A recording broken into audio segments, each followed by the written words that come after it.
It's Hacker. Talk about a fried egg. I lasted about 5 minutes out there. I said, to heck with this. I'll do this in the morning. And I don't have any inside information. The lady that did it, she got in there. She made it happen. And he doesn't shy away from opinion. And I do enjoy drinking cold beer at ballparks. So if that makes me a baseball fan, then I'm a diehard baseball fan. It's Hacker After Dark on 1010XL. And a very good Tuesday evening to you, Jacksonville. It is Hacker After Dark, 1010XL, 92.5 FM with Dylan Denmark. The Hacker Ryan Green with you. Glad you are with us. A Tuesday night that finds the Florida Gator basketball team up a dozen on North Carolina at the half. Boy, Todd Golden, Gator basketball, they already have wins this year over Florida State, Wake Forest, Virginia, Arizona State. Now tonight, leading North Carolina by 12. They've been up by as much as 17. Their preseason top 10, or I'm sorry, they were preseason top 20. They're now top 10 after just 10 games, and they're one of only 5 teams left that are undefeated in the country. So Florida playing very, very well, and they're up 12 tonight, and Walter Clayton's not even shooting the ball that great. So we'll keep you updated. That game is at the half, but the Gators are up 12.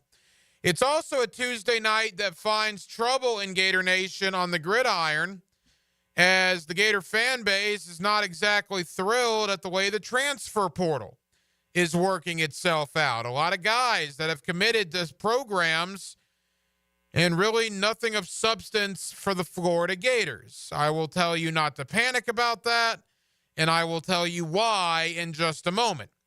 We are also 72 hours away from the college football playoff, the new world of college football with this 12-team playoff. I'm excited about it.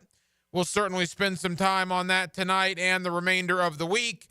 And, of course, we will not get too far away from the Jacksonville Jaguars. They return to the Miller Electric Center tomorrow to take on the Las Vegas Raiders, at least prepare to take on the Las Vegas Raiders.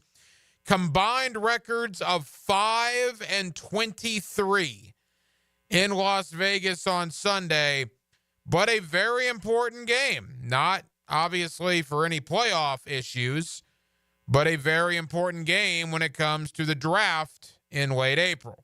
So we will talk about all of that. We are with you till 10 o'clock. We're glad you're with us. Guest lineup tonight looks like this. Jesse Simonton, national college football columnist, joins me in less than 15 minutes. We'll talk a little Billy Napier in Florida, but we'll certainly spend some time on the college football playoff. Also at the top of the 9 o'clock hour, my buddy John Shipley, Jaguars on SI, will join me to briefly recap the loss to the Jets, briefly look ahead at the game with Las Vegas on Sunday, but obviously take a deep dive into Brian Thomas Jr., Brenton Strange, and the futures of Trent Baalke and Doug Peterson. So we got a lot to do. We're with you for the next hour and 55 minutes, and we're glad you're spending part of your Tuesday evening with us. Every night here on Hacker After Dark, we do kick it off with a big deal of the night, and Dylan Denmark. Let's do that right now. Time now for the big deal of the night. What's the big deal? What is the big deal? No big deal. It is a big deal. On Hacker After Dark.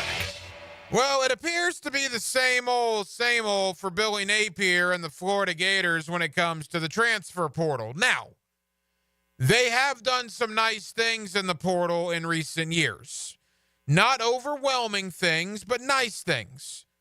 Ricky Pearsall, Montrell Johnson, Badger, DK, Pup Howard. I mean, they've gotten some dudes out of the portal. Caleb Banks was a portal guy, right?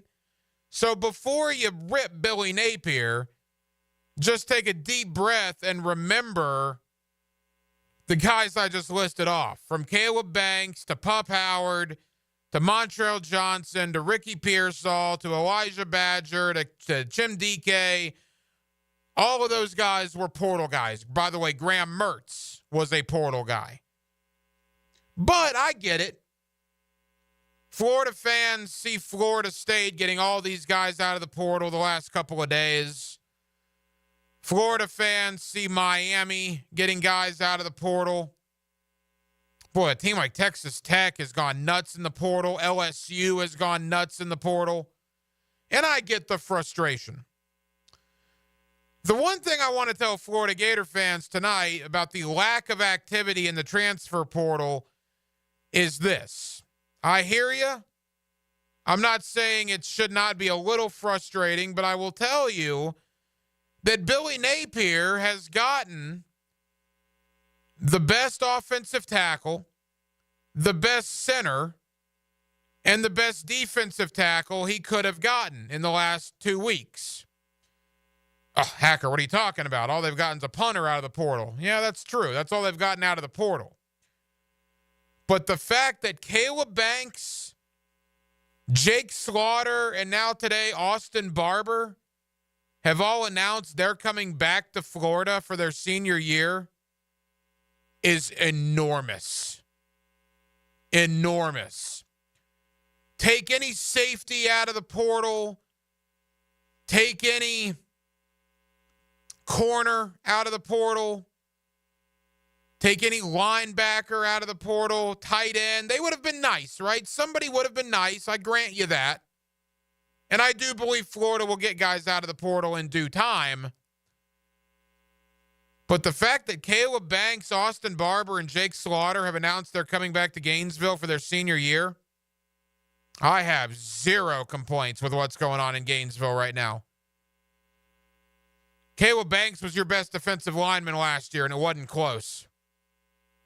Guy would have probably been a second-round pick in the NFL draft. He's coming back. With Jake Slaughter and Austin Barber both returning, that means 4/5 of your starting offensive line is back. Your left tackle, your left guard, your center, and your right guard. Damian George announced he's not going into the portal either. That's another one. So 80% of your starting offensive line is back.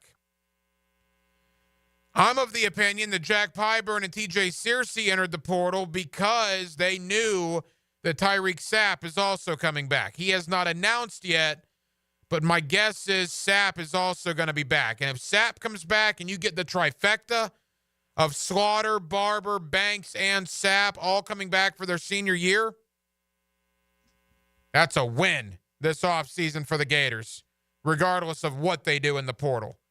And they will get some guys out of there. Don't panic. You can be a little frustrated. But what Florida has done, maybe not in the portal, but in getting these guys to return, has been gigantic for what they want to accomplish in 2025. More on that with Jesse Simonton, National College Football columnist, coming up in just a moment. Also, 72 hours away, ladies and gentlemen, college football fans here in Northeast Florida. And we've been talking about it for years. From the BCS, the Alliance, the 4-team playoff. Oh, we just need more playoff teams. Well, now here it is, a 12-team college football playoff. If you play this weekend, it means you have to win 4 more games to get that ultimate prize, being the national championship. Think about that for a second. If you're Notre Dame, if you're Ohio State, Indiana, SMU, all those teams. I guess SMU's already played their 13th game, but any team that did not play in a conference championship game last week. You're 12 games in, right? That means to win a national championship, you're only 75% of the way home. You still have a fourth of your season to go if you want to hoist that trophy. It's a different world, man. It's a world that I love. I think the playoff is going to be great. And I do think, amazingly enough, it's only going to be a 12-team playoff either this year or maybe next year. I think the thing's going to grow. I think it's been such an overwhelming success already with the interest in the sport, and you haven't even had a playoff game yet, that I think the money's going to keep pouring in, and you're going to go to 14 or I think eventually 16. I think it'll probably be capped at 16. 16 seems about right. That means to win a national championship, every team would have to play 4 playoff games. I don't think you need to go to 24. I've heard 32. I don't think that. I'm thrilled with 12, but I think 16 is probably the right number, and I think we'll get there in the next year or two. But for the here and now, man, it goes to show you what you learn in year one. You learn that it's important to be these home teams. The weather in Columbus, Ohio for Tennessee, Ohio State is supposed to be cold and awful. The weather in Happy Valley for SMU and Penn State is supposed to be bitter cold. The fact that Indiana and Notre Dame, 2 teams from the same state, haven't played football against each other in 33 years. They renew acquaintances on Friday night. And the game that maybe is being forgotten is Clemson, Texas. I'll tell you, Denmark, to me, that's the one. Everybody I've talked to gives Clemson absolutely no shot.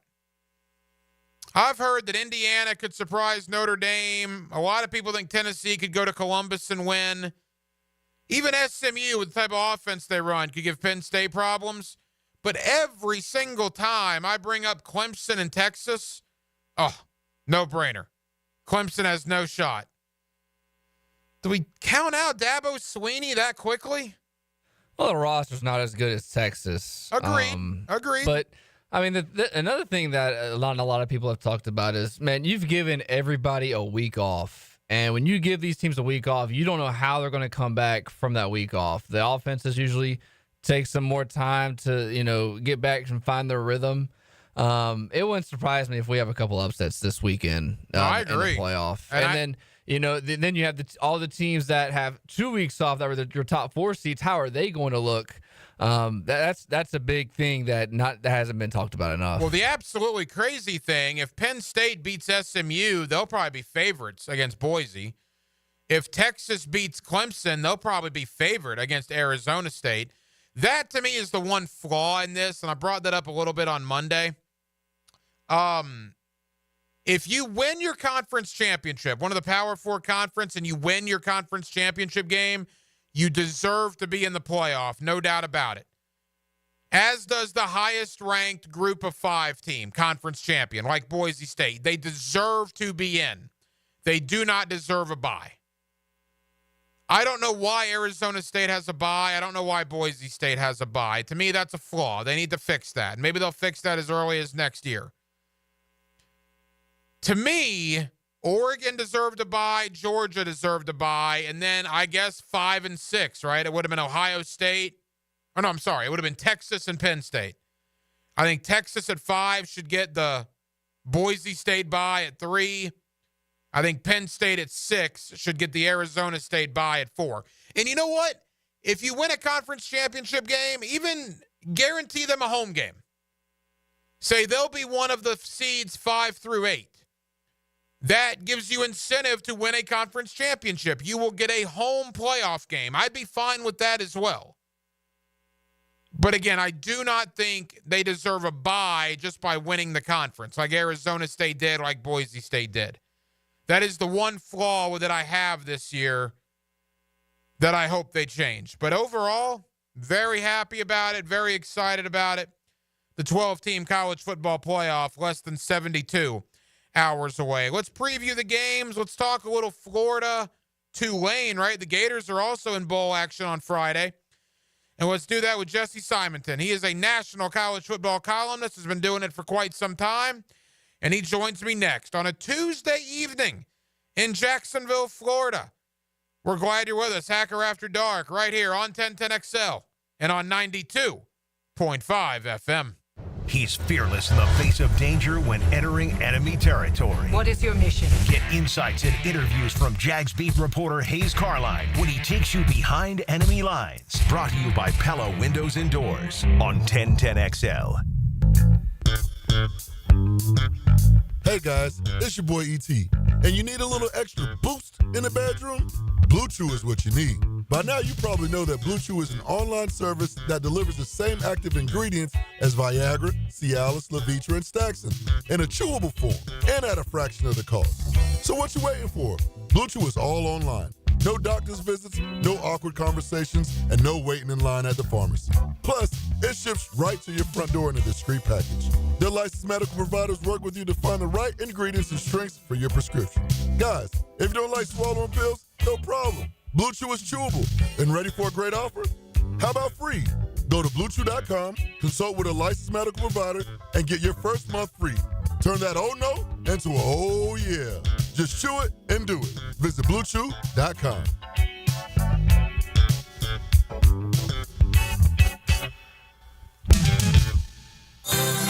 I got the perfect holiday gift for you. At the Blue Crab House, you spend $50, you get a $65 gift card. $50 and you get $65. Bam, the pressure's off. Located right off of San Jose on Jewington Creek Road, open every day until 9 except for Monday. Get rid of the stress of holiday shopping right now at the Blue Crab House. Spend $50 and get a $65 gift card only at the Blue Crab House. Bueller Air and Plumbing presents Are You Cool? Today's contestant, a professional stamp licker from Jacksonville, Florida, meet Martin Celery. Oh, gosh. I can't wait to play, Bob. Well, let's move things along. Tell him what he's won, Johnny. Wait, but That's right, Marty. At Bueller Air and Plumbing, we've stocked up on the remaining inventory of low-cost 2024 model air conditioners. So you win. We're passing the savings on to you. Can I answer a question first? We need to make room for the 25s, so we're offering great deals on AC replacements while supplies last. Could I spin the wheel at least? I've been practicing for a year. With last-minute deals like this, there's no question that you are cool. What do I tell my kids? There you go. Have a souvenir t-shirt. Thanks. Stay cooler with Bueller. Visit BuellerAir.com. Hey, this is Bert Gannon with the First Coast YMCA. Youth sports at the Y can help nurture your future athlete's potential and experience the joy of being a kid. At the Y, we're providing a safe, clean, and fun environment with basketball, soccer, volleyball, gymnastics, elite skills training, and more. Best of all, participation in Legacy Youth Sports League is free with your family membership. Visit fcymca.org to learn all about youth sports at the Y. Go inside the huddle with our QB, David Garrard. Hey, I know if you give me time, baby, we can do whatever we want. And get into the head of an NFL signal caller. Mondays from 10 to noon on Jaguars Today. Brought to you by WaterboyJacks.com on 1010XL. Hey folks, Dave Benyon here with Zero Res. At Zero Res, we love rugs. We will treat your fine Oriental rugs with the tender and loving care they deserve. Gerard, the Zero Res rug manager, is one of the few certified master rug cleaners in Florida. If you want your rugs cleaned with tender loving care, call Zero Res. Right now, get your rugs washed and we will give you 25% off. Zero Res, spelled forward or backwards, it's the right way to clean. Now that's what I call high-quality H2O. If you want high-quality water in your home at a fair price that won't scare you to death, then talk to someone who knows water and is not a pushy salesman. Contact your local water boy, Keith. I install premium equipment and can repair or even rebuild your existing system. In a business known for aggressive sales tactics, let me show you how my approach is different. If you've got any water problems, contact the water boy at waterboyjack.com. Atlantic Self-Storage, the official storage partner of the Jacksonville Jaguars. Need to make room to watch football in your home or need a place to park your boat or RV? Store it all at Atlantic Self-Storage. Over 50 locations in Northeast Florida. 24-hour access, all with month-to-month leases. Moving? They can help with supplies. They make storage easy. Go to AtlanticSelfStorage.com or call 877-WE-STORE to find a storage solution near you. Go Jags! What city has hosted the most Super Bowls? The answer coming up. Southern Oak Insurance knows that you want to save money on your homeowner's insurance. So why not try some old-fashioned common sense? Ask your Southern Oak agent about our roof replacement schedule. It will save you money. Our family protecting yours. Southern Oak Insurance. Miami has hosted the Super Bowl 11 times. New Orleans has had 10. Southern Oak Insurance.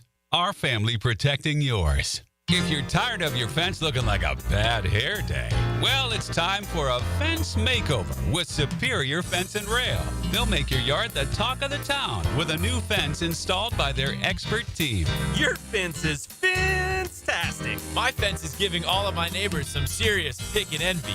Thanks, Superior Fence and Rail. So get off the fence and call Superior Fence and Rail for your fence installation project today. SuperiorFenceandRail.com. 1010XL is presented by Farah & Farah, exclusive injury law firm of the Jacksonville Jaguars. Protecting you and your family. Call 396-5555. Jacksonville. Now, another great guest on the Garber Auto Mall phone line. Hello. We can wiggle it. Back here on 1010XL and 92.5 FM in the city of Jacksonville, we are glad you are with us. The college football playoff, the long-awaited 12-team college football playoff officially kicks off on Friday in South Bend, Indiana. Of course, you got Indiana, Notre Dame, and then 3 more first-round games on Saturday in what should be a very interesting month of college football. Let's preview it with Jesse Simonton. He is a national college football columnist, and he's always kind enough to join us here on 1010XL in Jacksonville. Jesse, how you doing? Doing all right, Ryan. Doing all right. Jesse, what about that? It's finally here, right? We've been talking about a 12-team playoff for the longest time. 4 teams was nice. Obviously, we all believe 12 teams is better.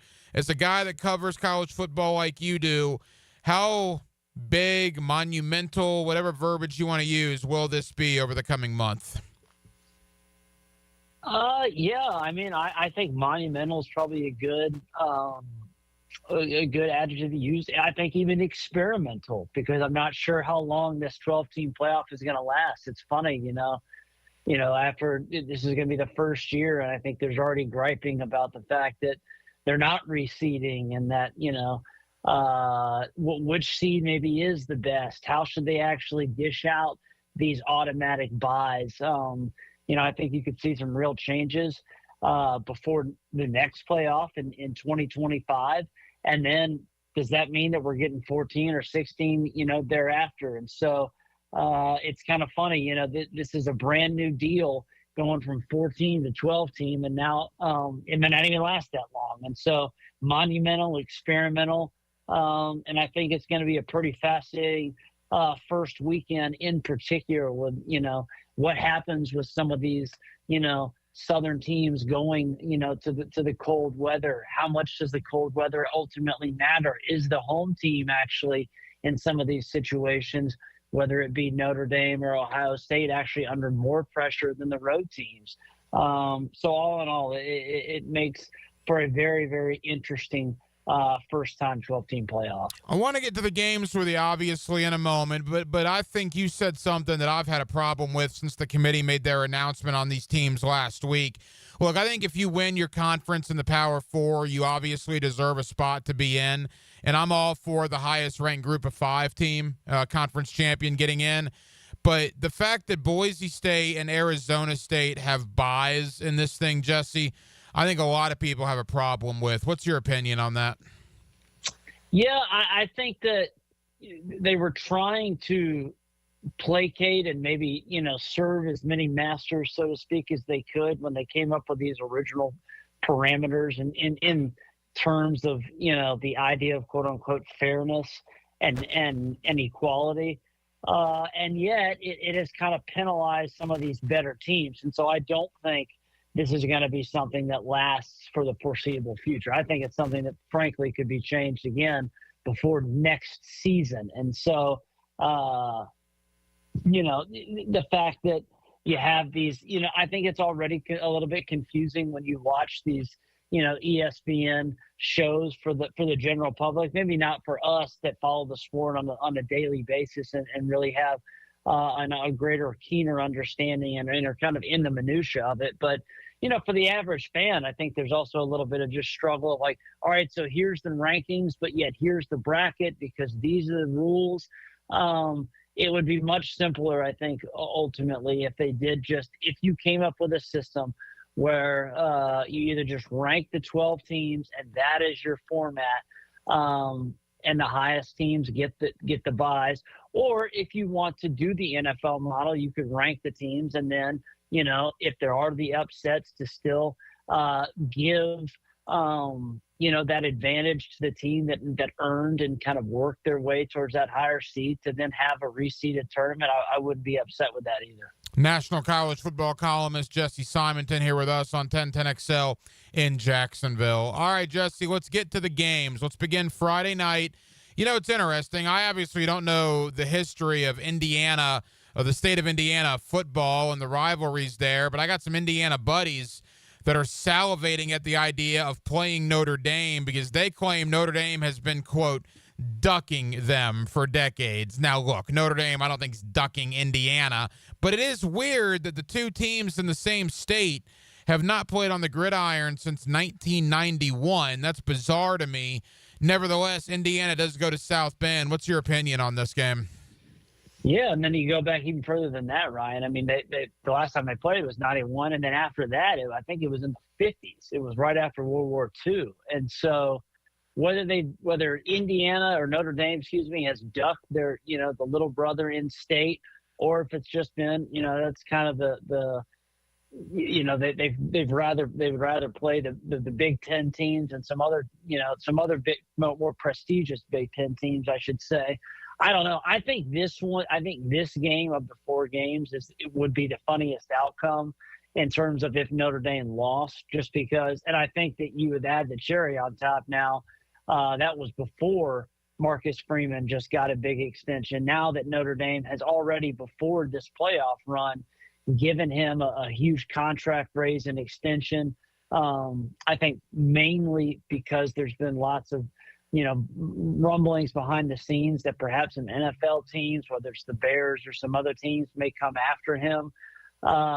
If Notre Dame loses this game, I think that would be, in terms of qualifying, in terms of hilarious, because, you lose to the little brother in state when you finally get a home playoff game. Not great. I think Notre Dame ultimately, this is a little bit strength on strength. Notre Dame's running game with Love, Riley Leonard, versus a top 5 Indiana rush defense nationally. I still lean the Irish. I think that they have more horses. I know they haven't been overly tested. Really, neither has Indiana. When Indiana went up against a front that was similar to Notre Dame's with Cross and some of those guys, they really struggled in that last matchup against Michigan. That was a game they were able to escape and win, but Graham and Grant and those guys really gave them problems. I could see a similar circumstance kind of happening, especially, in the frigid temperatures, I think, on Friday night. Indiana at Notre Dame. The winner of that game will get Georgia in the quarterfinals. All right, to Saturday. Let's begin SMU and Penn State. This is one of the games you alluded to. Out of Dallas, SMU's got to go to Happy Valley, and they're predicting temperatures in the 20s up there at kickoff. Some say SMU should not be in. Just talk to folks in Tuscaloosa about that. Nevertheless, they are. Does SMU have a shot in Penn State in Happy Valley against the Nittany Lions? Yeah, I just don't see it. I mean, maybe the change, the fact that Penn State's now having to deal with, no Bo Perbula, I think, is a bit of a wild card, just because you see the headline, they lose their backup quarterback. He is not a traditional backup quarterback for the Nittany Lions. He is kind of intimately involved in their game planning each week. Andy Koltanicki, their first-year offensive coordinator, has done a nice job finding ways to kind of mix in the two quarterback system. They'll have a bunch of plays where both he and Drew Allard would have been on the field at the same time. We've seen that a bunch. But now he's in the portal and likely is not going to be on the roster and won't be available. How does that kind of shake up what Penn State does game planning wise? They've already been rather hesitant running Drew Allard all that much. I think that they're just going to have, that front seven with Abdul Carter, Denny Sutton, and those guys. I think they're just going to overwhelm what has really been, I think, a very good offense. Jennings and those guys for SMU have been really good. The transfer from Miami, who they've switched from wide receiver to running back, has been fantastic for the Mustangs. I like Rhett Lashley a lot. I'm not one of these people that thinks they did not deserve it. I think, yes, if you were going by Vegas spread or power rankings, then absolutely Alabama would have had a greater case. But SMU earned their way. And so this is their opportunity. I don't like the matchup for them. I think, when you kind of look at the entire playoff field, the fact that Penn State lost the Big Ten championship game and yet seemed to fall into perhaps the best seed in the entire tournament, again, speaks to kind of the issues with how this entire field is mocked and made up when Oregon wins the Big Ten and has arguably the most difficult path, and Penn State loses and somehow looks rewarded when you see what they're kind of facing. I like the Nittany Lions here, and I think, this is a big opportunity for James Franklin to kindly, finally prove that, Penn State can be a national player. If not now, then when. The field is set up for them to get to the semifinals. And if they don't, I think that would be a massive disappointment. SMU at Penn State. The winner gets Boise State in the quarters. A couple more for Jesse Simonton, national college football columnist with us here on 1010XL. All right, Jesse, Clemson and Texas. Clemson got in by winning the ACC championship. They're 0-2 already against the SEC. They lost to Georgia and South Carolina. They get their third opportunity. Texas coming off a loss to Georgia in the SEC title game. Who do you like between the Tigers and the Longhorns? Yeah, I think this one, to me, is less about who's going to win. I would be quite surprised, frankly, if Texas did not win. I think the more interesting thing is, what has Sark learned, or what does he believe he has in his quarterback as Texas tries to reload and make a run towards the national championship? Quinn Ewers was not good against Georgia. That offensive line was once again overwhelmed against, that they had run the ball well the previous couple weeks against Kentucky, against Texas A&M. Texas A&M's got a fantastic front, but they gained nothing on the ground against the Bulldogs.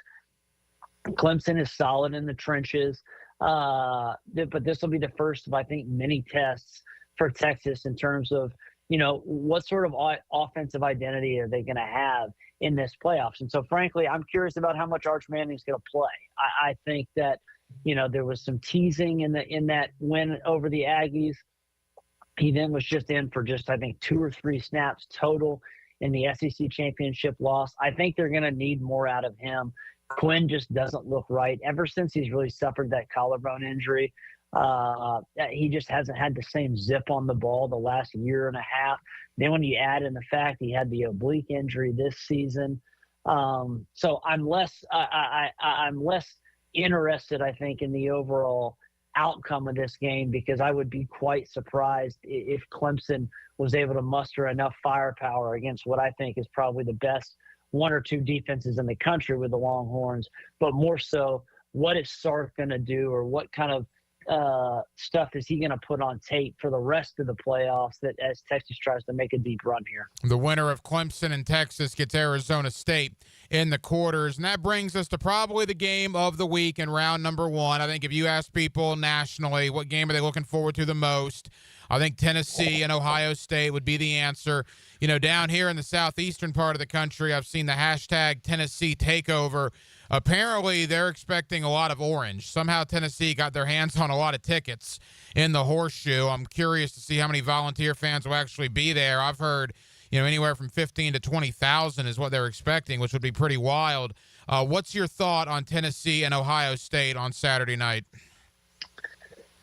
Yeah, it's funny. I hadn't heard that they had gotten their hands on potentially that many tickets, but I wonder if that's kind of a sign of the anxiety that's happening in Columbus right now.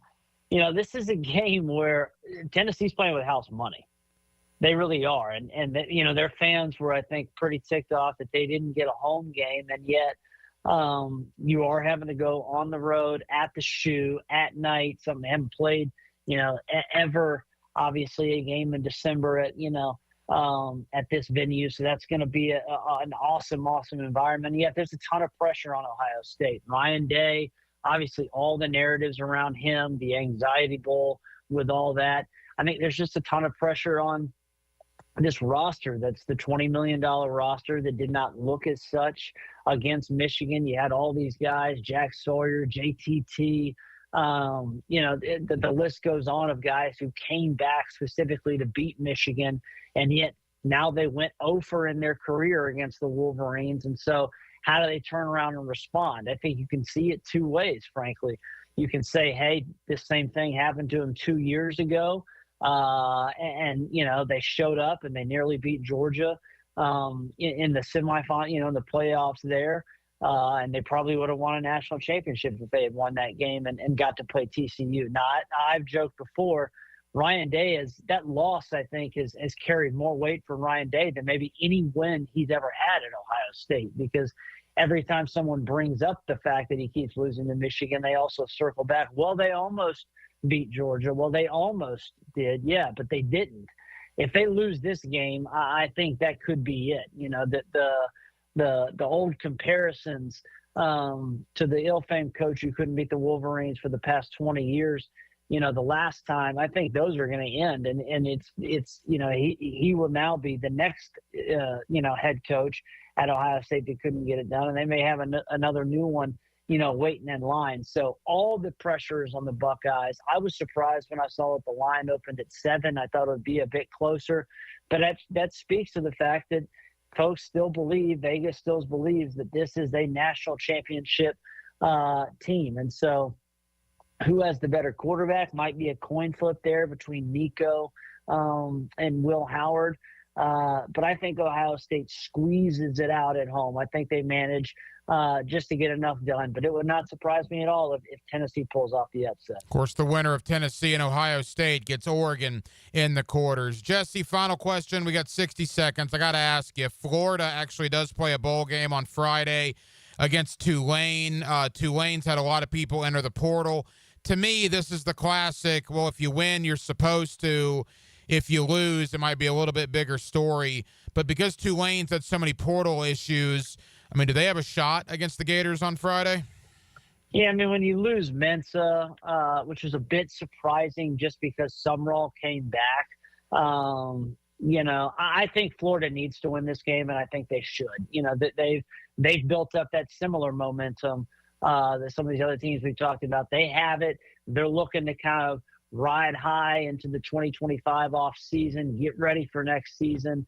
They've circled the wagons around Billy. Now he needs to deliver another big win and kind of really cement this surprising season and say, hey, we're going to really go for it in 25 with Lagway back at quarterback. Should be an interesting weekend in the world of college football. And, of course, the quarterfinals, the semis, and the national title game. We still have college football all the way through January the 20th. Jesse Simonton, national college football columnist. Jesse, I know you're busy. Thank you for taking time out. Happy holidays to you and your family, and we'll talk soon, pal. Happy holidays, Ryan. Thanks, man. A sturdy defense keeps your end zone safe like a superior fence keeps your family and pets safe. It's fantastic. After the game, catch the Superior Fence and Rail Defensive Player of the Game on 1010XL. My name's Jim. I'm 53 years old. There should be options in life, like ways to lose weight. Medications now feel like the only option. I mean, it sounds like a guarantee. I do have friends who have lost weight with them. I tried holding off. I did other diets, but I was miserable. I'd rather be fat and happy. The problem was I wasn't happy fat. I was about to start the meds, but then I heard of Awaken 180's GLP-1 program. Turned out it does the same thing as the meds without injecting myself for life. It absolutely worked. I dropped 45 pounds. I'm now in maintenance, and I feel better than my friends who are still on the meds. Listen, I barely know what GLP-1 is. What I do know is Awaken 180 worked for me, and I was far from miserable doing it. Thanks, Jim. You all know our success with Awaken 180, and now with Awaken 180's GLP-1 Balance, you address the root causes of weight issues. Do it naturally, then keep it off. Awaken180weightloss.com. Deck the halls with pipes a-leaking, fa-la-la-la-la-la-la. Oh no! Don't let plumbing ruin your season, fa-la-la-la-la-la-la. Let's go! Uh-oh. Got a clog or a leak messing with your holiday cheer? Call Duck Duck Rooter. We're the reindeer of repairs. Fast, reliable, and ready to slay your plumbing problems. Fa-la-la-la-la-la-la. Hooray! 904-862-6769 or visit duckduckrooter.com. We're flushing your worries away this holiday season. I'm here with Danny Van Sickle, Director of the Electrical Training Alliance. Danny, tell me about your program. Hey, Rick, we're a 4-year electrical apprenticeship. Our students start out making over $40,000 a year and right now make over $90,000 a year, including benefits. There is no tuition or student debt. You just have to apply and get accepted. Did you say no tuition and no student debt? You heard that right, Rick. Once you're accepted to the program, you only cost for the books and the course fees. About $800 a year. That sounds like an amazing opportunity. How can I learn more? Just go to etajax.org and you can apply there. Apply by May 15th. Follow Florida Gators men's basketball on 1010XL. Brought to you by Farah and Farah, exclusive injury law firm of the Jacksonville Jaguars. And by Renewal by Anderson, the official window and door replacement partner of the Florida Gators. This is the Mangler. Years of playing football coupled with lifestyle left my feet mangled with neuropathy. I was experiencing burning, tingling, and numbness. I spoke with 2 foot specialists and they told me there was no cure. They were wrong. I found Dr. Nate Riddle in Ponte Vedra. After utilizing his neuropathy treatment for only 2 weeks, I noticed a difference in my feet. I was regaining my feeling and balance. If you want relief from nerve pain, call Dr. Nate for a free consultation at Riddle Wellness, 904-395-5598. We know how much you love to shop. We're the same way. That's why 1010XL has your holiday gift guide. You'll find great gift ideas from Kuhn Flowers, Beards Diamonds, and Rethreaded. Start shopping at 1010XL.com. Get off the ladder and put on the helmet with Gutter Helmet of North Florida. We are family owned and manufactured locally. Cleaning your gutters is a dangerous and dirty job. That's why with Gutter Helmet, you'll never clean your gutters again. Water goes in your gutters while trash and debris go on the ground. It won't collect like filters do. Gutter Helmet protects. Call now for 10% off and a free gutter cleaning and tune-up with your purchase of Gutter Helmet. Call 904-762-7779. The Sawgrass Marriott Golf Resort and Spa is the perfect place for indulging in a pampering spa treatment. This holiday season, give the gift of wellness with a gift card and take advantage of the spa's current promotion. With the purchase of a $75 gift card or more, guests get a credit towards a future service. With healing massages, revitalizing facial treatments, and more, a day at the Sawgrass Spa makes the perfect gift. Purchase in person at Sawgrass Spa during operating hours. Want to be up close and personal with the Jaguars as they take the field? Here's your chance to be in the shadows, outside the Jaguars locker room, now called The Vault. Enter today at everbank.com/shadows. One winner and a guest for every home game at Everbank Stadium. No purchase necessary to enter or win. Open to legal residents in the United States and D.C. 18 and older. Entry periods for the Shadow Sweepstakes promotion from 8/19/24 to 12/15/24. For official rules and complete details, visit everbank.com/shadows. Sponsored administrator, Everbank NA, member FDIC. This is your Mad Dad's Update with Chapter President Donald Ford. In our effort to curb crime, drugs, and violence during the summer months, we are offering Friday Night Lights. It has already started and will be going until school starts back. It is every Friday night from 6:30 to 9:30 at the Blacktop, 5732 Normandy Boulevard, and behind the Potter's House Christian Academy. We manage 3 basketball courts. You are not running on the cement. We have covering on each court. The Lakers, the Magic, and the Heat. Ages 15 to 40 years old. This will give them something to do other than selling drugs and getting into trouble. We have monitors there giving leadership. We have to wake up, stand up, and speak up. Hit me on Facebook and tell me what you think. Or MattDadJacksonville.com. 1010XL is presented by Farah and Farah, exclusive injury law firm of the Jacksonville Jaguars. Protecting you and your family. Call 396-5555. Jacksonville. Hacker After Dark on 1010XL. 16 minutes before the 9 o'clock hour. Glad you're with us. Hacker After Dark, 1010XL, 92.5 FM. 6 minutes and change to go in Charlotte. Gators and Tar Heels. First bit of adversity for the Gators all year long. They led this game by 17 in the first half, led the game by 12 at halftime. North Carolina has come storming back. Actually, the Tar Heels just had a 4-point lead. Florida has come back to tie it. Walter Clayton's at the line. with a chance to give the Gators the lead back, and he does just that. Florida 73, North Carolina 72. About 6 minutes to go in the ball game. We will keep you updated. This is good for Gator basketball, though. They have had a relatively easy time of it. A little bit of adversity against Florida State and Tallahassee. But other than that, pretty easy time with Arizona State, with Wake Forest, with Virginia, with Wichita State. They have not really been in a competitive game. And I got to tell you, man, they're going to be in a lot of competitive games very quickly. Have you seen the Southeastern Conference? It is by far and away the best college basketball conference in America. In fact, I saw earlier Joe Lenardi's bracketology. He does them all year long. I think as of today, he had like 12 or 13 SEC teams in the field.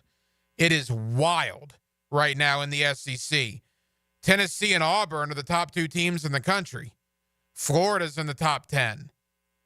You know, just a terrific start to the SEC slate for those teams. So Florida's going to have an uptick in competition very, very quickly. Win or lose tonight, it's good they're going through this. Their first bit of adversity really all year. We'll keep you updated. North Carolina just regained the lead 74-73 with 5 minutes to go in the basketball game.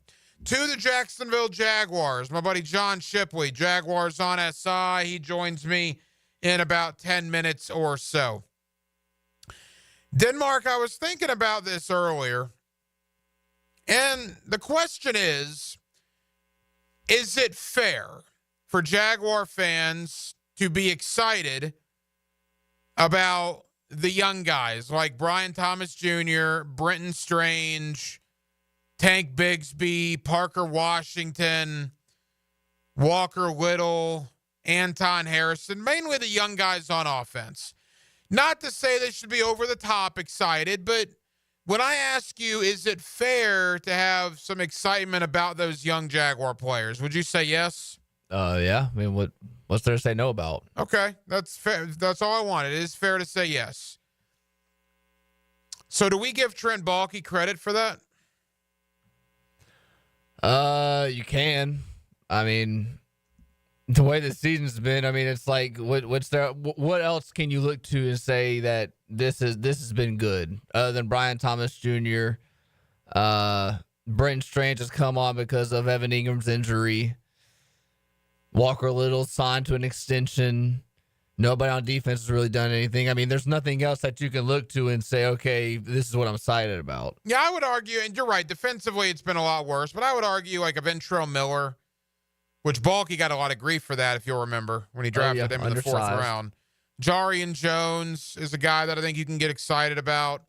But they're few and far between on defense, I'll grant you that. And look, I'm not doing an about face here. I think Trent Baalke needs to be relieved of his duties. But we like to be fair here on Hacker After Dark. And if you like what you see from the young guys on offense, again, I'll mention them: Brian Thomas Jr., Parker Washington, Brenton Strange, Tank Bigsby, Walker Little, Anton Harrison. That's kind of your young nucleus, right? Those are the guys you're hoping to build with for years on end. I'm not even mentioning a Travis Etienne, who's still pretty young. What is Etienne, like 25? Lawrence is 25. I mean, keep in mind that Trent Baalke did draft all those guys. Now, he's done so much wrong, in my opinion, that I don't necessarily think that's going to save him. At least it doesn't in my eyes. But just throwing it out there, that I know that we've obliterated Baalke and obliterated Peterson, and with good reason. Their win-loss record is atrocious. They have not done well in certain aspects, obviously. Again, you don't lose 16 out of 20 if you're doing a good job. Everybody's at fault. I do mean everybody. But I do think as well, again, those young Jaguars on offense do give you reason for optimism. And for whatever it's worth, Trent Baalke did draft every one of them. You know, you look around the league, a lot of stories coming out today. Tennessee has finally done it. Will Levis to the bench. Tennessee has benched Will Levis. Will this be the end of the Will Levis experiment in Nashville? Mason Rudolph given the starting spot. Keep in mind the Jaguars play the Titans a week from Sunday in the regular season home finale. Denmark, is Will Levis done in Nashville as a starting quarterback? Yeah. Man, it's a small sample size. Oh, what's he showing you? I agree, and I tend to agree with you that he's done. And they got an offensive head coach. How many games has he started in Tennessee? He started what? If I had to guess, probably about, he started halfway through the year, so about 16. Yeah, 14, I'd say that's 16. probably about right. 16, 17 starts because he was injured this year for a few games. Is 16 or 17 starts enough to say that guy's done? I guess it is, right? They're benching him. And Tennessee's going to have a very high draft pick. Well, and their owner, no, I'm talking about Carolina. My owners now just become so impulsive with their decisions because you see around the NFL, if you have a good quarterback, you can turn things around instantly. Look at Houston. Let me ask you this. By the way, C.J. Stroud's going through a sophomore slump. I agree with you that he's a good quarterback, but all the talk about C.J. Stroud this and C.J. Stroud that last year, pump the brakes on that a little bit. He's good. I don't think he's great. Look at Carolina, right? They sent Bryce Young to the bench. Did he learn something over there? I mean, it looks like he kind of did, right? He's certainly better now than he was. He was awful. Will Levis was better than Bryce Young. Bryce Young gets sent to the bench, comes back in, and is serviceable, is adequate. I wonder if Will Levis will have that same result. His problem is it's the end of the year. Tennessee's likely to have a top 5 pick, and could they be in the Shedeur Sanders sweepstakes? Could they be in the Cam Ward sweepstakes? It's an interesting thought. Denmark, what do you got? This just on Hacker After Dark. All right, just came down to the bottom of the ESPN ticker. I'm checking Twitter. I tried to do this before. It says Michael Penix Jr. is going to replace Kirk Cousins as the quarterback. Yeah, that was talked about earlier. He was bad last night. They won the game because Las Vegas is just that awful. But boy, that's interesting. If that's true, if Michael Penix is replacing Kirk Cousins, and I know there was some talk about that in Atlanta today on sports radio, well, they're right in the thick of the playoff hunt. They are in the battle. And that's another, to add to the conversation we were having, man, it's like you just gave Kirk Cousins $180 million, however much of it was guaranteed, and you're in win now mode, and now it's like you have a quarterback, and now that you're done with, now that you've moved on from Kirk Cousins, you're not going back to him. Yeah, you might as well cut him in the offseason. What did they give him? $100+ million, right? Yeah, it was a $180 million deal. I forget how much of it was guaranteed. Yeah, Diana Rossini's all over it too. She said, "Yep, that's exactly right. Michael Penix will get the start. Kirk Cousins to the bench." So let's look at the NFC playoff standings right now. You look at Atlanta. I mean, this is wild with 3 games to go. Atlanta at 7-7. They are 1 game out of the division lead. Tampa Bay 8-6. Atlanta 7-7. You also, that's it. Those are the only 2 teams battling in the NFC South. Obviously, New Orleans is out of it. Carolina's out of it. So you're going to bench Kirk Cousins with 3 games to go. Michael Penix. Now, you look at Atlanta's schedule. Home against the Giants. At Washington on Sunday Night Football. Home against Carolina.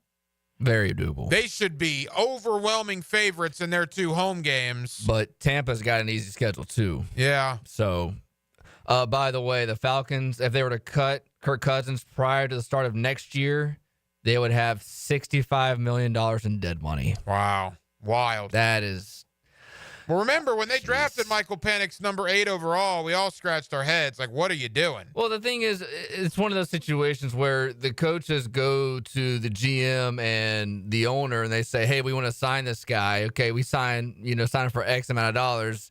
And then you fall in love with the guy in the draft, and now you're in a spot where it's like, do we kind of know what we're doing? We're kind of trying to do 2 things. Nobody really does this. And now it's, like we all know, you can't win in the league if you don't have a quarterback. And Atlanta's got a decent roster, but if you don't have a quarterback, you can't win. It's that simple. You got a pretty good pulse on the fan base, the young generation here in Jacksonville. Do the fans want to win the game in Las Vegas on Sunday? No, they don't.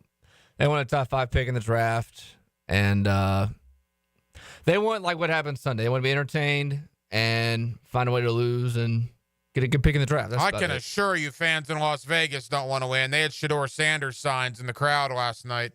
Somebody's going to win, though, right? Barring a tie. The 3-11 Jaguars, the 2-12 Raiders, a vitally important game when it comes to draft positioning. Let's recap the loss to the Jets. Let's briefly preview the game on Sunday against the Raiders, but let's look big picture. The season Brian Thomas is having, Brenton Strange's career game, and, of course, the futures of both general manager Trent Baalke and head coach Doug Peterson. My buddy John Shipley, Jaguars on SI, he joins me next on a Tuesday night in Jacksonville, Florida. We're glad you're with us. It's Hacker After Dark right here on 1010XL and on 92.5 FM. Duval! That's right, I'm Tommy Mack, and it's all about Duval and defense. Offense, special teams, baby! Check me out every Friday from 10 to noon on Jaguars Today. Brought to you by Renewal by Anderson Windows and Doors on 1010XL. Now you can watch 1010XL shows all day on X, Facebook, and YouTube. Brought to you by MyBookie. Experience Vegas from the comfort of your phone anytime, anywhere. Sign up today. Use promo code 1010XL. Hey folks, Rick Ballou here for John's Auto. They've been a staple in Jacksonville going all the way back to 1985. At John's Auto, they service all makes, all models, cars, trucks, diesel, you name it, they do it. Whether it's routine maintenance or a complete engine overhaul. Call John's Auto on Arlington Road. That's 904-743-3857 or go to johnsautomotivejacks.com. Hey, Hicken here for Prize Picks. Download the app today and use code JAX, J-A-X, to get $50 instantly after you play your first $5 lineup. That's promo code JAX to get $50 instantly after you play your first $5 lineup. Prize Picks, man. Run your game. Ballou here for Smunez Vision. Why Smunez Vision? Well, I've been with Dr. Neil Smunez now since I got back to Jacksonville in 2006. 37 years of experience he has. Smunez Vision is a family organization that focuses on personal high-quality medical and surgical eye care. Dr. Catherine Smunez is fellowship-trained in cornea and cataract surgery and all refractive surgery. Combined, that's 30 years plus in laser eye surgery. Visit SmunezVision.com today. Here you can see. The flagship station of the Jacksonville Jaguars. WJXL AM Jacksonville Beach. WJXL FM Jacksonville Beach. Now that's what I call high quality H2O. If you want high quality water in your home at a fair price that won't scare you to death, then talk to someone who knows water and is not a pushy salesman. Contact your local water boy, Keith. I install premium equipment and can repair or even rebuild your existing system. In a business known for aggressive sales tactics, let me show you how my approach is different. If you've got any water problems, contact the water boy at waterboyjack.com. If you are an experienced electrician looking for your next big opportunity, look no further than the Miller Electric Company, a trusted name in the industry for over 96 years. At Miller Electric, we tackle the biggest projects in the city, offering you the chance to showcase your skills on a grand scale. We believe in rewarding hard work with the best pay, top-notch benefits, and an unbeatable culture where people actually care about each other. Take your career to new heights with Miller Electric Company. Apply today at millercareers.com. Miller Electric, an equal opportunity employer. Brackish Vodka, the official vodka of UNF Athletics, 100% made in Jacksonville, is available at all local liquor stores. Visit Browdy's, Total Wine, ABC, Shores, Golden, Zahara's, Golden Ox, and more. Drink our gluten-free San Francisco Spirit award-winning vodka and see why it's the smoothest vodka you can buy. When you drink Brackish Vodka, you support all of our local employees and all the money stays in Jacksonville. Drink Brackish Vodka and live life slightly salty. Proud partner of the Jaguars.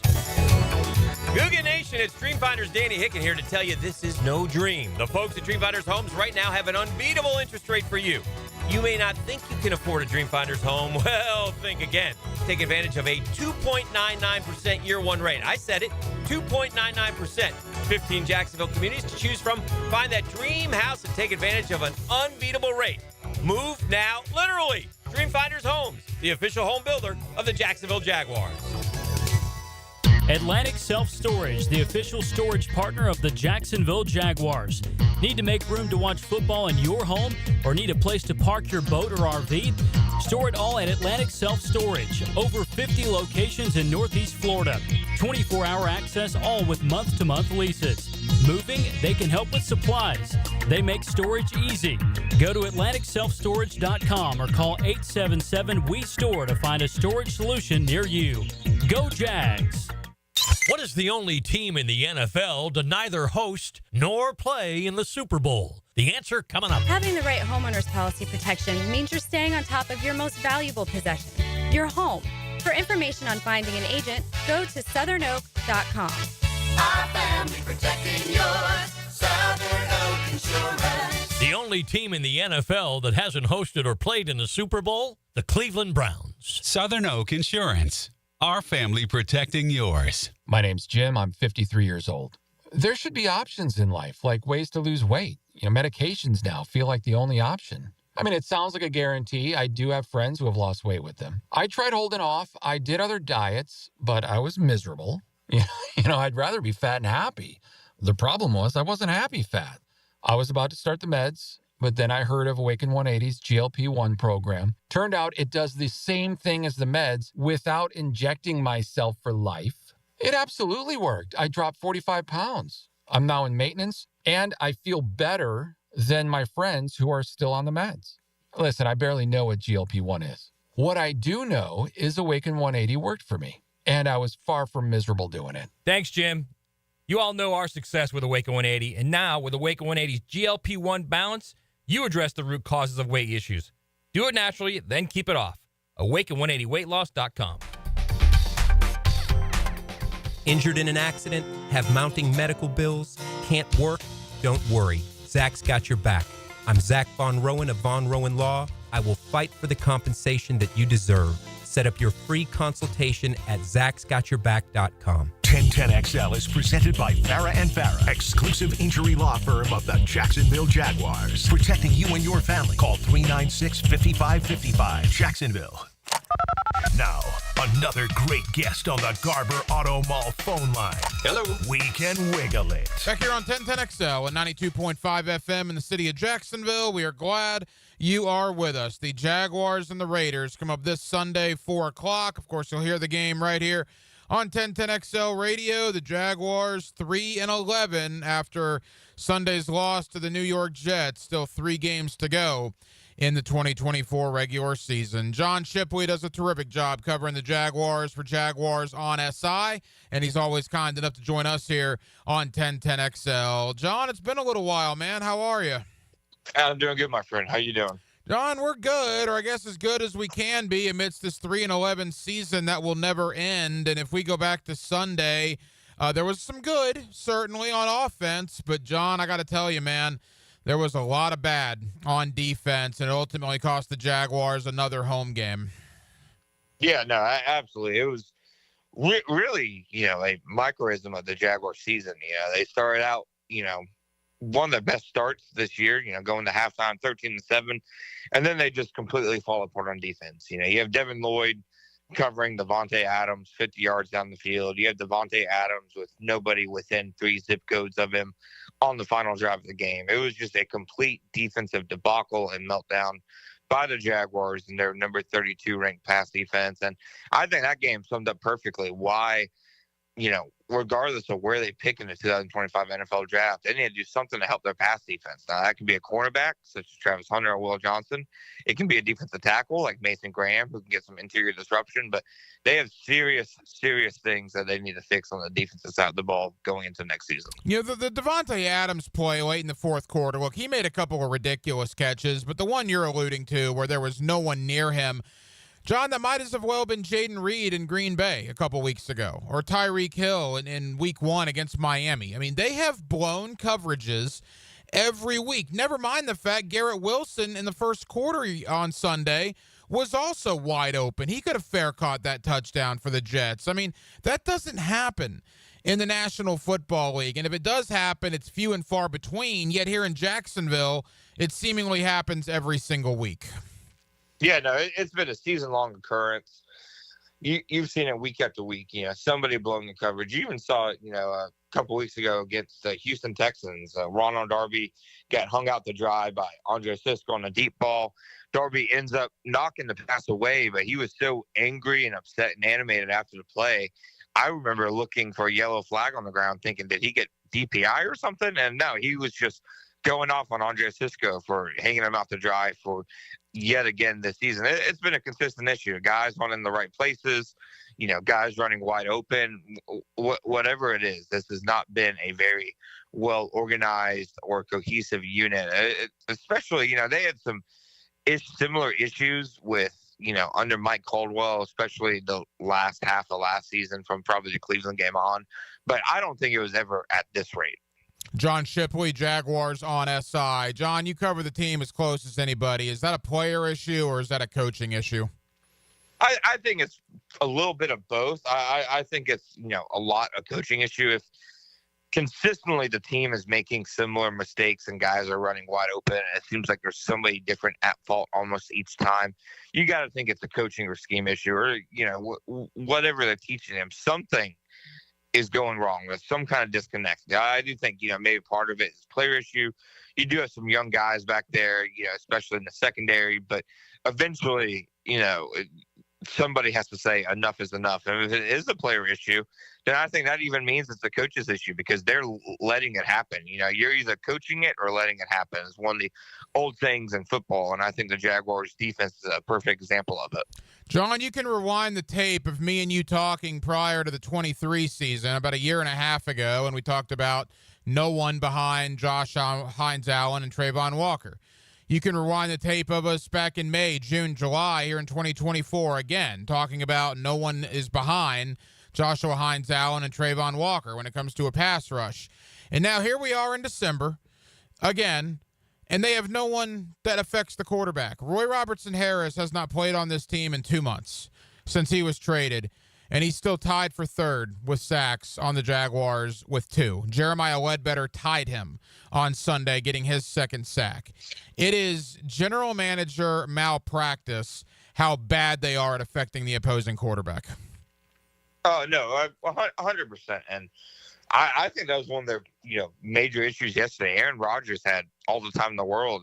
According to Next Gen Stats, it was the second lowest pressure rate he's faced all season.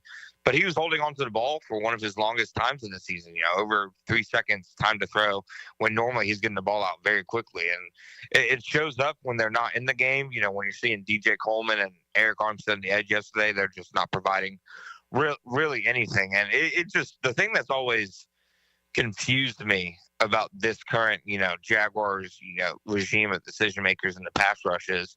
In 2022, they had a deep, rotation at defensive end. They had Arden Key and DeJuan Smoot as backups, and that is by far the best the pass rush has looked under, Trent Baalke and Doug Peterson. And since then, it's almost like they both have shrugged and said, oh, you don't really need that many guys. It's worked before. Why not try to do it again? They haven't found an Arden Key.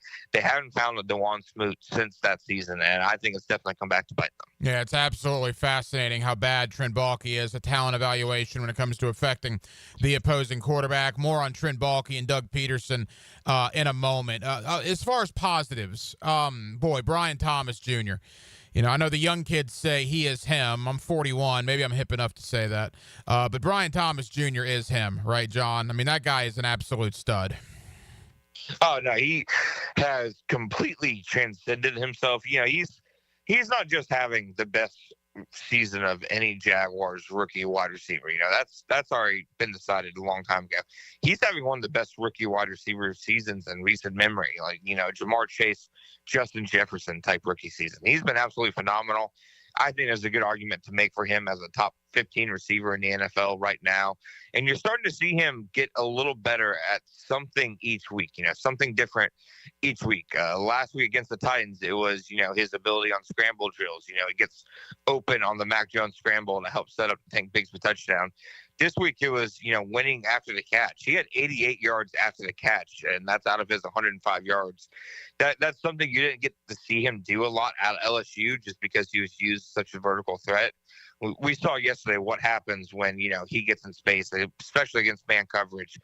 He's an absolute weapon. He's a special player. And I know I was wrong about him because he is absolutely phenomenal. He is, when you enter next season and you talk about the blue chip players and their best players, he's right up there near the very top. A couple of things I really like about him, John. Number one is every time he doesn't catch a ball, he's angry with himself, right? He shows a lot of emotion when he doesn't make the play, which I like. And number two, and you talk to him every week down there at the Miller Electric Center, he's starting to get that little moxie, right? That little confidence that the great wide receivers have. I know he was talking about Sauce Gardner last week, having to prepare for him.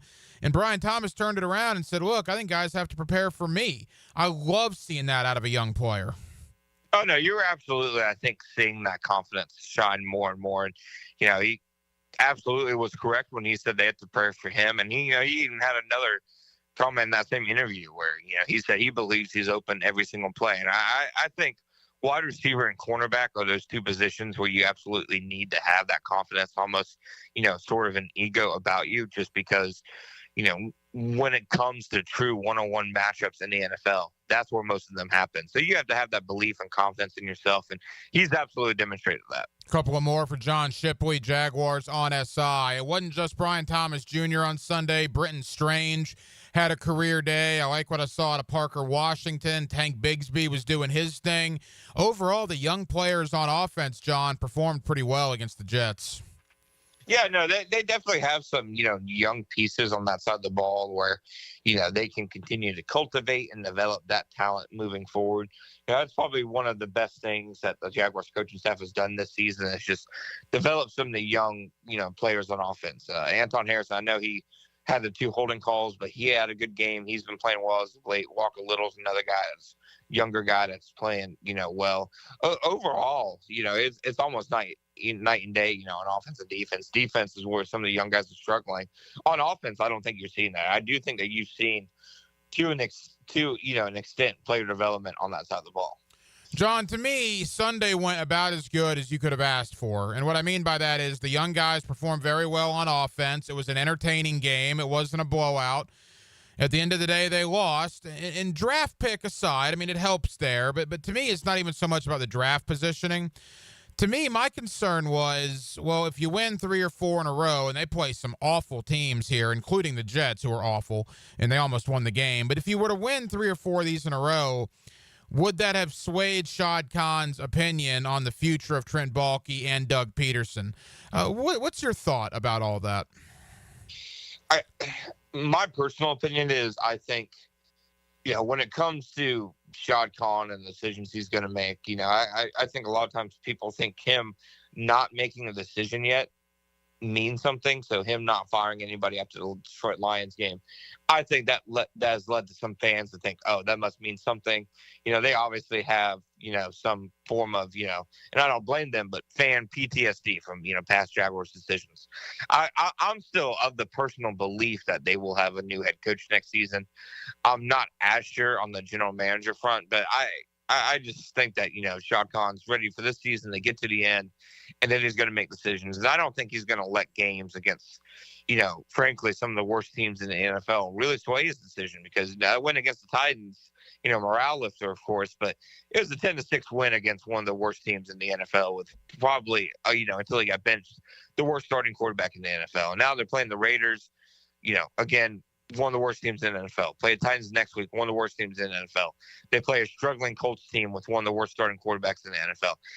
I don't think Shad Khan lets any results from those games impact his decisions. And, of course, that's just my opinion, because Shad's obviously very tight-lipped, has a very tight circle. He doesn't let much get out about his thinking. He's a very hard guy to read.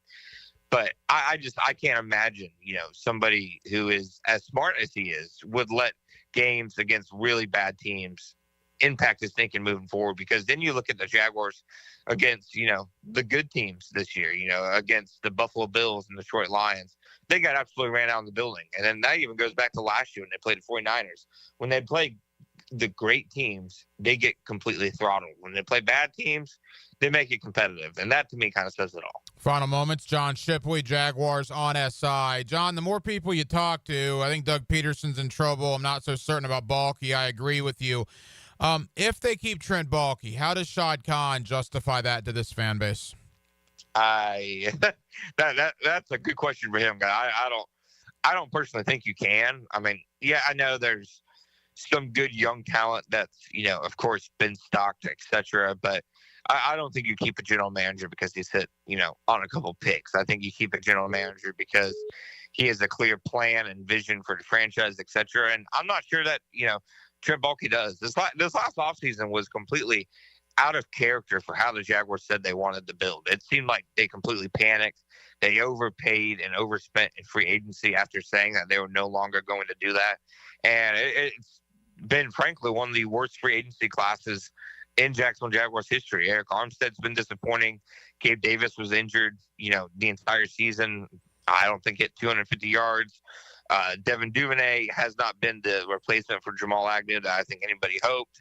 Ronald Darby didn't play a snap yesterday. I mean, the best two signings have been Mitch Morse and Darnell Savage. Otherwise, it's been a completely disastrous class. So I don't know how he sells it other than, hey, he picked Brian Flores Jr., but I have thought for a few years now that it'd be a hard sell, and that's just, where I'm going to stand moving forward. Well, the crazy thing for me on the radio and you Jaguars on SI, we're going to have to talk about it. And how do you justify it? And we're going to have to talk directly to the fans about it, which is wild if it happens. And my thing, John, as we wrap up, look, Ben Johnson, Liam Cohen, Joe Brady, it would go on down the line, all these young up-and-coming offensive minds that people are going to be talking about, even the Aaron Glenns of the world, the Jesse Mentors of the world on the defensive side of the ball. Who in their right mind of any of these young guys is going to want to work with Trent Baalke? They're going to want somebody they're familiar with, the GM, right? I mean, you're going to completely and totally limit your head coaching pool if you keep Baalke, and I have no idea why Shaw doesn't see that. Yeah, so I'll go and say I personally, as a reporter who's covered, Trent Baalke, has been around him for a couple of years. I personally don't have any, issues, negative things to say, about him or what he's presented himself as. But for whatever the reason is, in NFL circles, his reputation is what it is. And I talked to, somebody in, the kind of coaching department, he's somebody who works with several coaches throughout the NFL.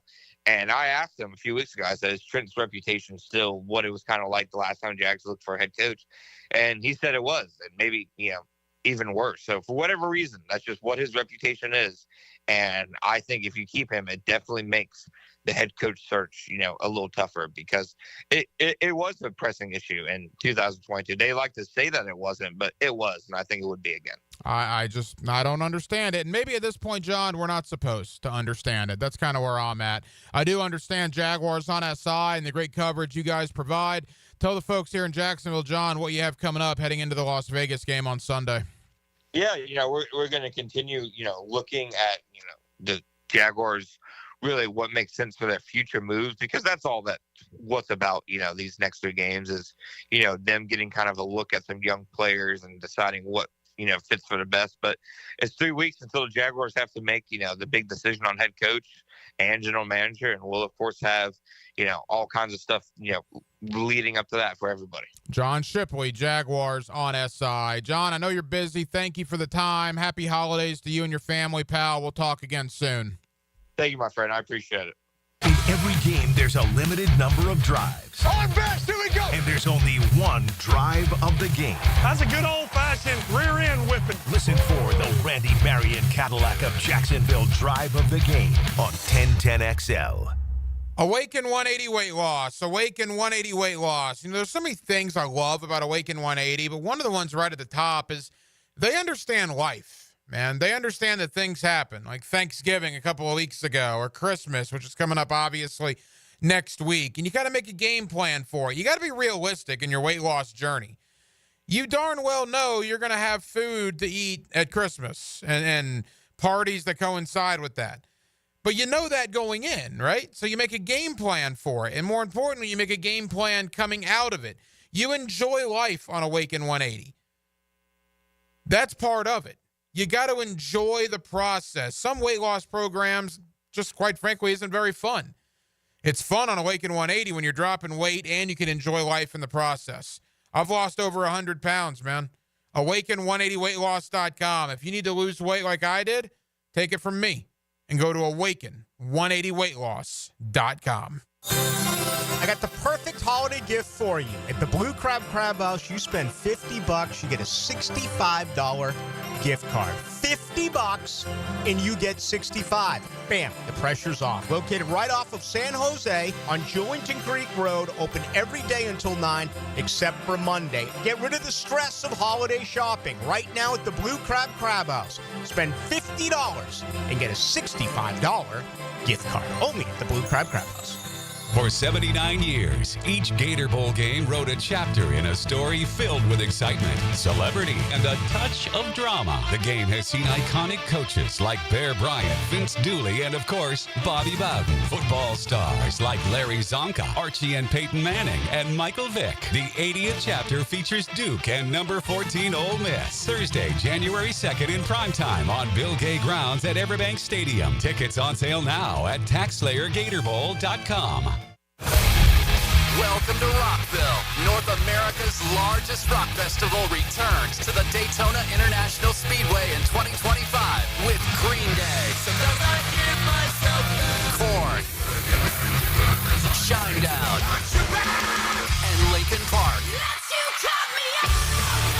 Plus Bad Omens, Incubus, Good Charlotte, Rob Zombie, Alice in Chains, Pierce the Veil, Marilyn Manson, 3 Days Grace, Sublime, Hailstorm, I Prevail, Three Doors Down, Jimmy Eat World, Motionless in White, Bush, Chevelle, Mudvayne, and so many more. Welcome to Rockville takes over the Daytona International Speedway May 15th to the 18th, 2025. 5 stages, 4 days, and over 150 bands. 4-day, single-day camping and VIP passes on sale now at welcometorockville.com. Baloo for Shinatri Chiropractic. They've helped me get rid of my headaches and pain in my neck and back. Are you suffering from an auto accident? What about TMJ pain? Headaches associated with jaw clenching, grinding of the teeth, or stress-related disorders? Shinatri Chiropractic has a physical therapist on staff for rehabilitation, quality chiropractic care, dry needling, massage, and acupuncture. Call 743-6700 or go to ShinatriDC.com. Cooking with Prisco. These things are wonderful. You're going to love it. Have a rollie. Catch CBS Sports senior NFL writer Pete Prisco every Friday afternoon on The Franchi Show. Brought to you by Showtime Sports Cards and Collectibles on 1010XL. Ho, ho, ho! When I need gifts for special people, I go to Tobacco Cove at 3849 Bay Meadows Road. They have everything you need to make Christmas as special as they are. Find the finest in limited cigars, pipes and pipe tobacco, and the accessories that make life easier like humidors, cutters, and lighters. And don't forget Lampe Bergère fragrance lamps. So, take my advice and go to Tobacco Cove, 3849 Bay Meadows Road, and make this Christmas one they'll remember. Bull riding. The perfect fusion of strength, skill, and pure willpower. Professional bull riders aren't just athletes. They're daredevils with cowboy souls. Come experience the true modern West, where 8 seconds of glory will create a lifetime of memories. It's the Michelob Ultra PBR Jacksonville at ViStar Veterans Memorial Arena, February 22nd and 23rd. Tickets available at Ticketmaster.com and PBR.com. Hold on tight. The ride of your life is about to begin. Ready to sharpen your aim or find the perfect firearm? Come to St. Nicholas Guns and Range. With a huge selection of guns, ammo, and accessories, plus Jacksonville's best indoor range for every skill level. They've got everything you need to hit your target. Whether you're a pro or just starting out, their friendly experts will guide you every step of the way. At 4630 Blanding Boulevard or online at stnickguns.com. St. Nicholas Gun and Range. Gear up, shoot a lot, shoot better. When mice and rats show up in your space, they can be a real pain. You need them out fast before they have time to multiply. Terminix knows how to shut down rodents, and they'll keep them from coming back to wreak more havoc. When rodents show up, so do we. Don't live with a rodent problem, Terminix it. Visit Terminix.com today to schedule a free inspection online. That's TERMINIX.com. TERMINIX.com. Mia here. When it comes to roofing, whether it be shingles, metal, or most repairs, there is one name that has protected your home since 1999. Pro-Jax Roofing. Serving all of Northeast Florida, Mike and his guys have been repairing and replacing roofs for 25 years. Need insurance help? Mike's team can help. Raised in a military family, Mike provides great attention to detail with unparalleled quality and workmanship. They also have warranties, so you can have peace of mind. Call Mike today for a free estimate or online at projaxroofingfl.com. The Sawgrass Marriott Golf Resort and Spa is the perfect place for indulging in a pampering spa treatment. This holiday season, give the gift of wellness with a gift card and take advantage of the spa's current promotion. With the purchase of a $75 gift card or more, guests get a credit towards a future service. With healing massages, revitalizing facial treatments, and more, a day at the Sawgrass Spa makes the perfect gift. Purchase in person at Sawgrass Spa during operating hours. 1010XL is presented by Farah & Farah, exclusive injury law firm of the Jacksonville Jaguars. Protecting you and your family. Call 396-5555. Jacksonville. Hacker After Dark on 1010XL. Boy, a really nice win for Gator basketball. They trailed the North Carolina Tar Heels late in that game. They ended on a 13-3 run. Florida 90, North Carolina 84 in Charlotte. It was a neutral site game, but come on, it was a road game. It was in Charlotte. The Gators beat the Tar Heels. Florida now 11-0. They survived 3 of 19 shooting from 3 by Walter Clayton and Elijah Martin and still win the game. And the Gators, interestingly enough, are now 4-0 against ACC teams with wins over Florida State, Wake Forest, Virginia, and North Carolina. So the nicest win of the year for Todd Golden and the Gators, 90-84 moments ago. They beat the North Carolina Tar Heels. Coming up next, my buddy Brent Beard. You see him locally on First Coast News. You get him weekly here on Hacker After Dark. Let's preview Florida on the football field as they take on Tulane in the bowl game on Friday in Tampa. We'll talk a little college football playoff with you as well. Brent Beard joins me next on a Tuesday here in Jacksonville. It's Hacker After Dark. It's 1010XL and it's 92.5 FM. The big stories from the weekend's big games. They're fans of football. That's what Postgame Monday is for. What a game. Amazing. Brought to you by Dandy Foods, makers of quality fresh sandwiches and home of the good stuff on 1010XL. This holiday season, Capital One reminds you to give yourself the gift of 1.5% cash back with the Capital One Quicksilver Card. Can I earn 1.5% cash back on birds? Birds? What if you sent your true love 2 turtle doves plus a partridge in a pear tree? Sure, but why would anyone want that? The song was very convincing. Earn 1.5% cash back on all your holiday purchases with the Capital One Quicksilver Card. What's in your wallet? Terms apply. See CapitalOne.com for details. On the first day of Christmas, my true love gave to me a septic tank emergency. Don't let your holidays go down the drain. Duck Duck Rooter's here to save your Christmas cheer. Whether it's a stubborn clog, a burst pipe, or a septic scare, we'll fix it faster than Santa can slide down a chimney. Duck Duck Rooter. Call us now and save the day. 904-862-6769 or visit duckduckrooter.com.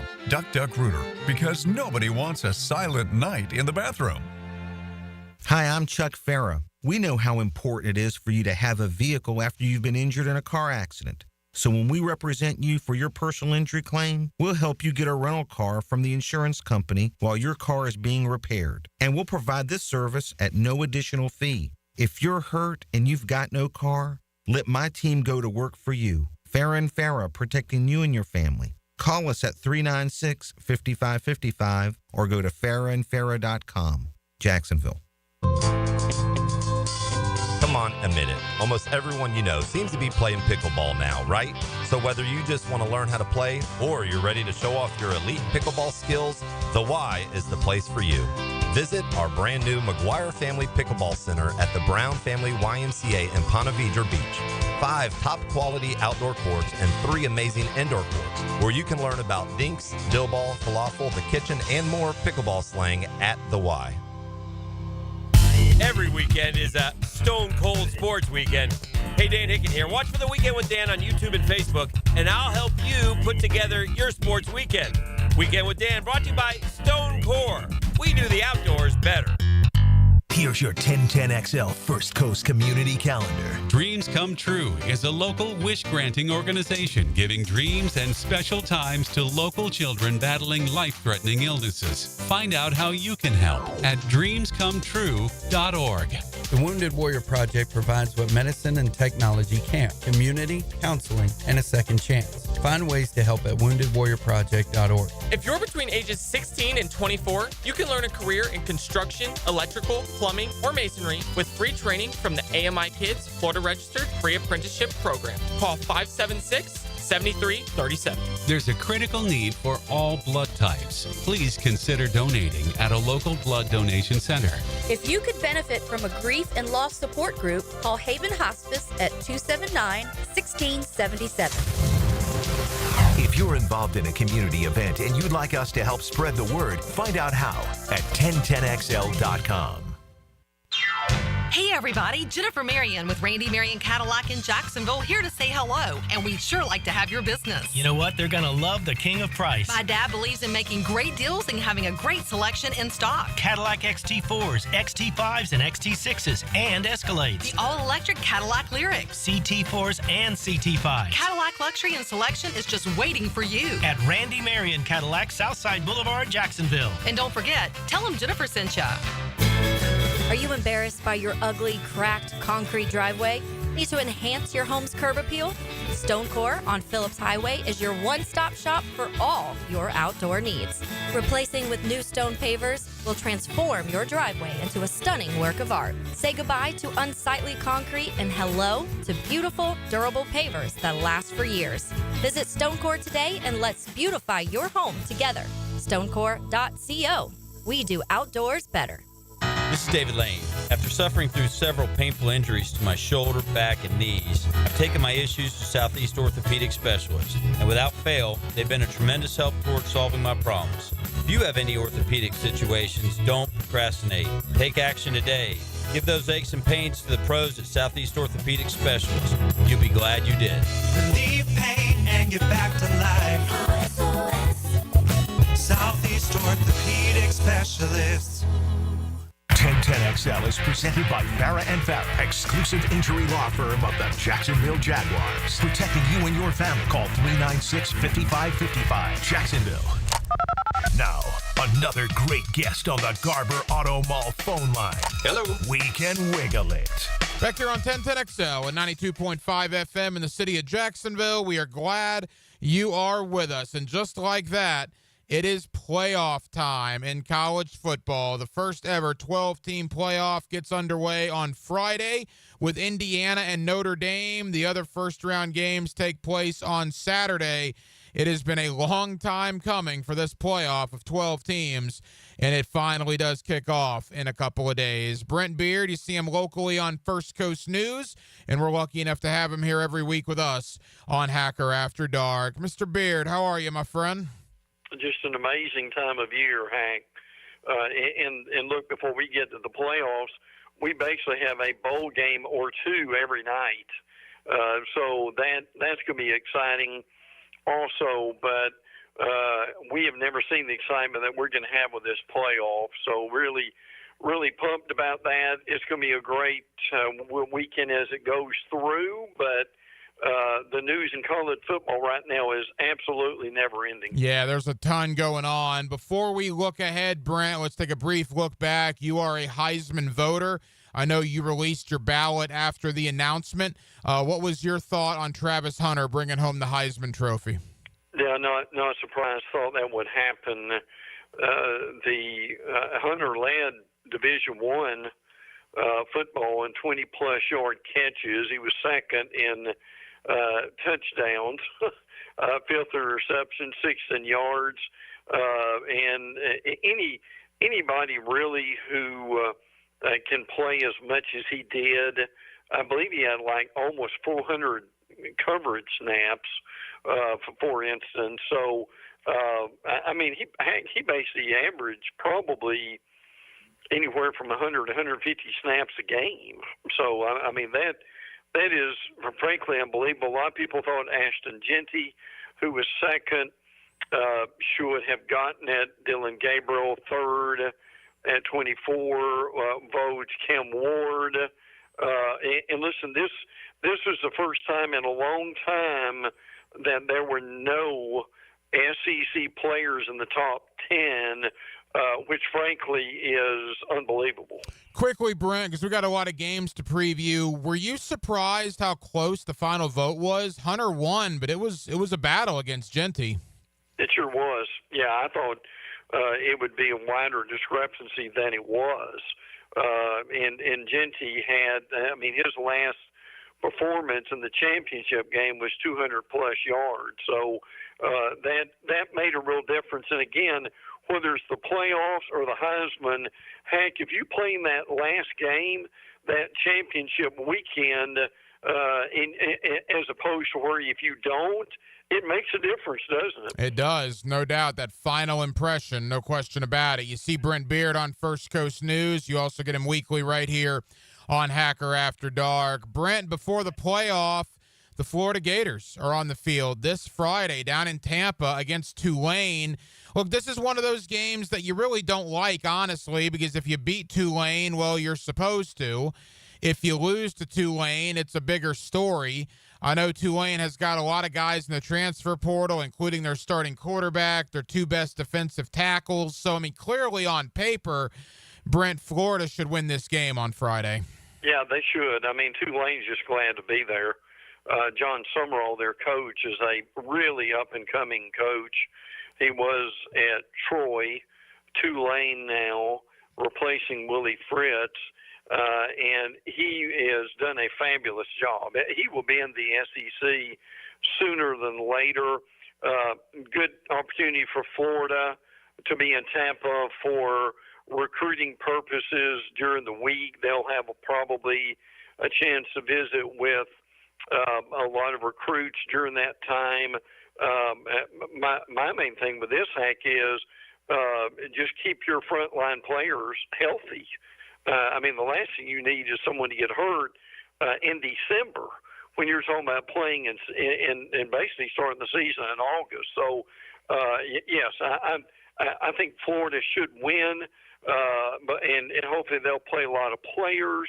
And imagine if they have a resounding bowl win, great recruiting class, what in the world, Hack, is that, and how big is that momentum going to be for Florida going into the offseason? Yeah, a lot of momentum. Now, Gator fans will tell you they haven't been nearly as successful in the transfer portal as of yet. We'll see what happens in the coming days and or weeks. Quickly, Brent, final thought on Florida. The Austin Armstrong news, that surprised you at all? Yeah, a little bit. Yeah, that he's leaving, but I think a lot of folks thought Ron Roberts basically ran that defense, and he did a good job with it. Austin Armstrong is only like 30 or 31. He's a rising star that's coming up, so he'll be fine. It would be interesting to see where he goes. Really hated to see Keon Zipper retire from football, the tight end. Damian George is coming back next year. Jack Pyburn is he visited LSU, my understanding, over the weekend, and so we'll see if he goes, where he goes, if he goes, and hopefully his demands will be a little bit more under control than they were the other day. Yeah, the Pyburn story is certainly an interesting one. I've talked to people in his camp, and they say some of what's being reported is not true. There's a lot of back and forth that does not look like that's going to end well, which is sort of unfortunate. Again, Brent Beard, you see him on First Coast News. You get him weekly right here on Hacker After Dark. All right, let's spend about a minute or two apiece on these first-round playoff games. It begins Friday night, Brent, South Bend, Indiana. Boy, there's going to be some weather there, you would think. Indiana and Notre Dame. And what's interesting to me, I got some Indiana buddies, and I don't know why Notre Dame would ever duck Indiana, quote-unquote duck Indiana in football. There's no reason to. Yet these two teams in the same state have not played in football since, I believe, 1991. And Indiana people will tell you Notre Dame doesn't want to play them because Notre Dame doesn't feel like they could gain anything from playing them. And Indiana, at least that fan base, from what I hear, is using that as a lot of motivation heading into this game on Friday. Well, that should help them in about one play, maybe. And look, in fairness to Notre Dame, the reality is Indiana has been very average at best. So I understand that. And to your point about the weather, what I understand is kickoff temperature 17 degrees. Whew, my goodness. So now they've obviously got the apparel to wear for that, but that should be very interesting. Marcus Freeman, the Notre Dame coach, a big raise and an extension among the leading coaches now in terms of compensation. In weather like that, the team that runs the ball the best usually wins, and I think that will be Notre Dame, but it will be a very interesting game. Marcus Freeman's a guy that was getting some NFL head coaching love for some of these vacancies that are going to potentially come open. That does not appear to be the case now as a new extension there in South Bend. The one thing I'll say about this game, Brent, I'm probably picking Notre Dame too. An 11-1 team in Indiana is not getting any love whatsoever coming into this game, which is just odd, right? I mean, they're a pretty good football team, and no one's giving them a chance. Well, and I think the reality of this is people are looking at this as, well, is this Indiana's once-ever-generation team? But Kirk Cignetti, who has done a really good job, he was on the staff with Nick Saban a while back, is really a fabulous coach in a lot of ways. But again, to your point, it's important for Indiana to make sure that, yes, this is not a once-in-a-lifetime trip to the playoffs. So, and I don't think you will with NIL now and how they're recruiting. So, but yes, if Indiana's looking for motivation, they sure got plenty of it. The winner of Indiana and Notre Dame will play Georgia in the quarterfinals. Let's go to Happy Valley. SMU, they're in. They go to Happy Valley to play a Penn State team. You talk about weather. There'll probably be some weather up there. SMU coming in from Dallas is going to have to deal with the elements up there in the state of Pennsylvania. Brent, does SMU have a chance going to play the Nittany Lions? Yes. The way they play, and we saw this against Clemson. Now, they woke up out of their lethargy at some point in the second half. And frankly, if they had taken that game to overtime with Clemson, I think they would have won. And the reason I think they've got a reason to win, two things. One is SMU did very well against a very good Clemson defensive line with Peter Woods and some of that crew for Clemson. So if they can match them stride for stride, I think they can do the same with Penn State. Heck, here's the other thing here. Really and truly, pressure's not on Clemson, not on SMU. The pressure is on Penn State. And the thing of the playoff helped coaches like James Franklin immensely. It allows them to get in the playoffs. Heck, my question to you is, as we followed Penn State, they really struggle in big games, and this is a big one. Will Franklin and his group struggle again? Yeah, we'll see. The winner of SMU and Penn State gets Boise State in the quarterfinals. All right, the two best games for our area, Brent. Let's begin Clemson and Texas. Clemson was not in the field until they won the ACC. They're probably the surprise of all 12 teams because they had to win to get in. They did that. Their reward is going to Austin to play a Texas team. The last time we saw them, they were losing to Georgia again in overtime. How much does Texas have to worry about Clemson on Saturday? Well, they need to, frankly. It's a second chance for Clemson to be able to get in. Kate Klubnik. As a matter of fact, Kate Klubnik and Quinn Ewers actually played each other in the Texas 6A high school state championship. So they're certainly familiar with each other. The thing with Texas is they should be able to run the ball better than they did against Georgia, which was non-existent, frankly. But they've got to be able to spread the ball to their wide receivers. I think that's going to be important. And this Texas defense is very good. I mean, they've lost to Georgia, but they've held them down in a couple of games. So I do think Texas probably wins because they may actually have as good or better defensive line than Clemson does. And if they run the ball, that's going to be huge for them. Clemson 0-2 against the SEC this year, losing to Georgia and to South Carolina. They get a third opportunity against the SEC as they take on Texas. The winner of that game gets Arizona State in the quarters. And then we get to the headliner, Brent. I think if you look at all four games in the playoff, I think clearly the headliner nationally is Tennessee, Ohio State, Saturday night in Columbus. The Big Ten has been screaming for years to get an SEC team up north in December. Well, now they're going to have an SEC team up north in December. Tennessee's going to have to deal with the elements. Although from what I'm reading online, I don't know how much of this is true or not, hashtag Tennessee takeover. How many Volunteer fans do they think are going to get into the Horseshoe? Because what I'm reading is Tennessee's got their hands on a lot of tickets. Yeah, they do. And that can make a difference in this game. Tennessee does two things really well.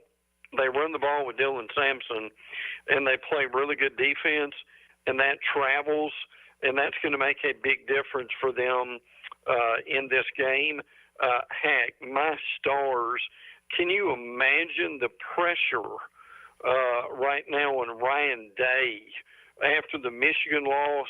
Got a second chance in the playoffs, but or they, with that $20 million roster, my Stars, if they lose in the first round of the playoffs, I'm not saying they'd fire Day immediately, but that seat would go from, and this is crazy to say, but it would go from warm to blazing hot pretty quickly, wouldn't it? Yeah, I actually think Day would be gone if they lose to Tennessee. I don't. Very well might be. Yeah, I don't think he would survive that. I think they would fire him.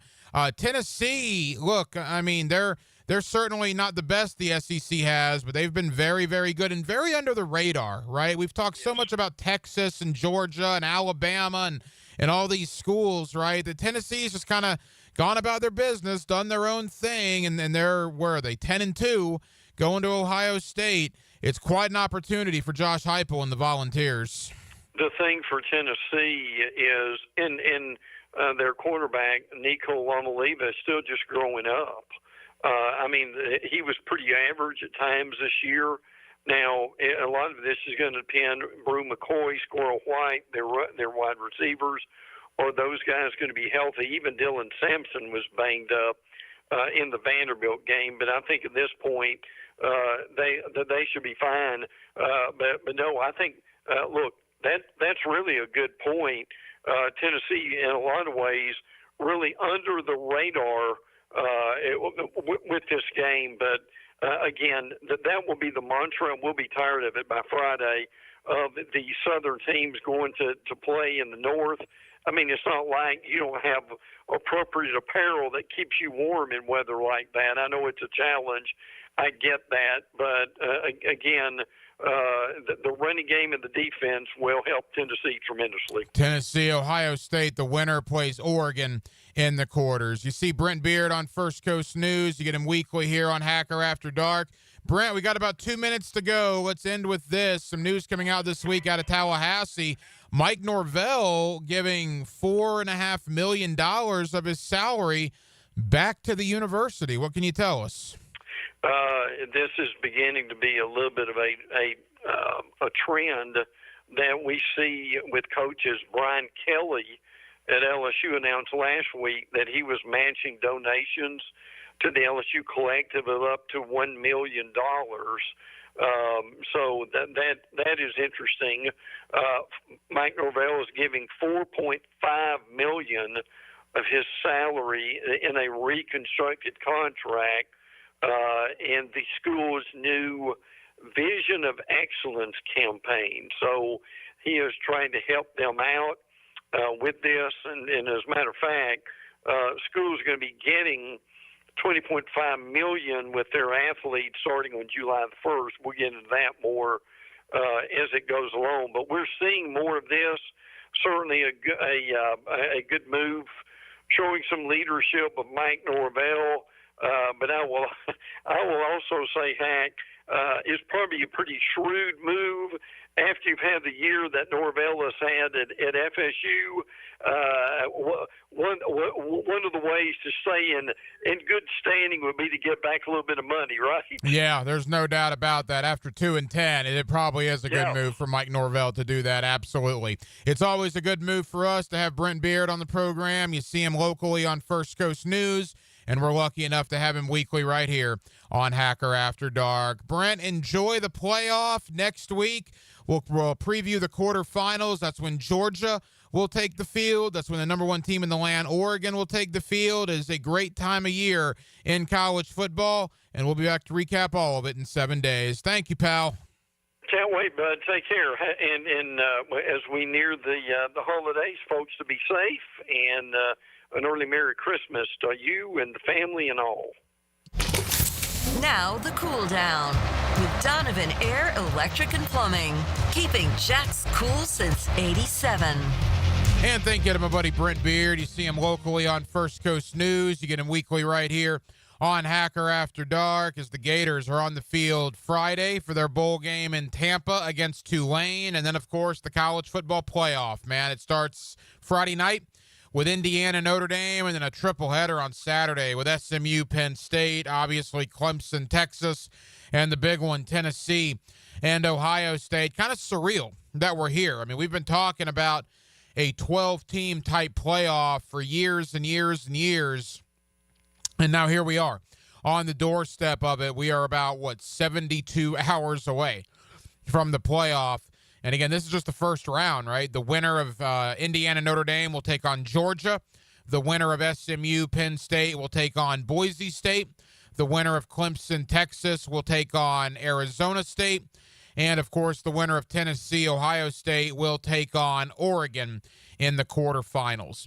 Well, that'll just about do it. We did a lot of college football talk tonight. Also did a lot of talk on the National Football League, primarily the Jacksonville Jaguars, 3-11 on the year. Where do they go from here? Well, they go to Las Vegas to take on a team that's actually worse than them. You got the 3-11 Jaguars at the 2-12 Las Vegas Raiders, combined records of 5-23 for that game on Sunday. Yuck, but it will have massive implications when it comes to the NFL draft order. Well, that will about wrap it up. What has been a very busy Tuesday night edition of Hacker After Dark. We certainly appreciate you guys hanging out with us on 1010XL and on 92.5 FM.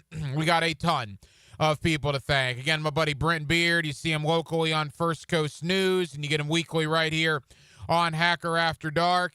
Thank you to John Shipley, Jaguars on SI. John does a terrific job covering the Jacksonville Jaguars.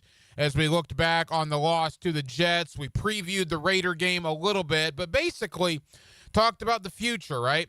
Talked about Brian Thomas Jr., Brenton Strange, Parker Washington, Tank Bigsby, a lot of the young offensive guys that really have a great opportunity over these next 3 games, and obviously got John's thoughts on Trent Baalke and Doug Peterson's futures here in Jacksonville.